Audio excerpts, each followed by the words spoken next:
ଇରାନର ବୁଶେହର nuclear plant ଉପରେ America ଏବଂ ଇସ୍ରାଏଲର ଆକ୍ରମଣ ଶକ୍ତିଶାଳୀ ମିସାଇଲ ମାଡ଼ ହେବା ପରେ ଏହି ଆଣବିକ କେନ୍ଦ୍ରକୁ ନେଇ ଆଶଙ୍କା ଦେଖାଦେଇଛି। ଯଦିଓ ବିକିରଣ ନିର୍ଗତ ନେଇ କୌଣସି ବିଧିବଦ୍ଧ ସୂଚନା ନାହିଁ, ତଥାପି ଗଲ୍ଫ ଅଞ୍ଚଳରେ ଏହି ଆଣବିକ ବିକିରଣ ବିନାଶ ଆଣିବାର ଆଶଙ୍କାକୁ ଦ୍ୱିଗୁଣିତ କରିଦେଇଛି। ଇରାନର ଦକ୍ଷିଣ ଉପକୂଳରେ ଅବସ୍ଥିତ ବୁଶେହର ଆଣବିକ ପ୍ଲାଣ୍ଟ ଉପରେ ଏହା ଚତୁର୍ଥ ଥର ଆକ୍ରମଣ ବୋଲି ଅନ୍ତର୍ଜାତୀୟ ଆଣବିକ ଶକ୍ତି ଏଜେନ୍ସି ବା IAEA ସ୍ପଷ୍ଟ କରିଛି। ଆମେରିକା ଓ ଇସ୍ରାଏଲର ଆକ୍ରମଣରେ ପ୍ଲାଣ୍ଟର ସୁରକ୍ଷା ଦାୟିତ୍ୱରେ ଥିବା ଜଣେ କର୍ମଚାରୀଙ୍କ ମୃତ୍ୟୁ ଘଟିଥିବା ବେଳେ ପ୍ଲାଣ୍ଟର ମୁଖ୍ୟ ରିଆକ୍ଟର ସୁରକ୍ଷିତ ରହିଛି। କିନ୍ତୁ ଏହି ଆକ୍ରମଣ ଏକ ବଡ଼ ବିପତ୍ତିର ସଂକେତ ଦେଉଛି।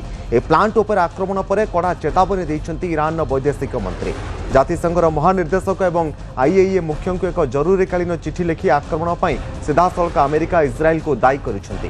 ଯଦି ପ୍ଲାଣ୍ଟରୁ ରେଡିଏସନ୍ ଆକ୍ଟିଭ ବିକିରଣ ନିର୍ଗତ ହୁଏ ତେବେ ଏହାର ପ୍ରଭାବ ତେହରାନ ଅପେକ୍ଷା କୁଏତ, ବାହାରିନ୍, କତାର ଉପରେ ଅଧିକ ପଡ଼ିବ ବୋଲି କହିଛନ୍ତି। IAEA ମୁଖ୍ୟ ରାଫେଲ ଗ୍ରୋସି ଏବଂ ଗଭୀର ଚିନ୍ତା ପ୍ରକଟ କରିଛନ୍ତି। ସେ କହିଛନ୍ତି ଆଣବିକ କେନ୍ଦ୍ରକୁ କେବେ ବି ସାମରିକ ଲକ୍ଷ୍ୟ କରାଯିବା ଉଚିତ ନୁହେଁ, କାରଣ ଏହା ସମଗ୍ର ମାନବ ଜାତି ପାଇଁ ବିପଦ।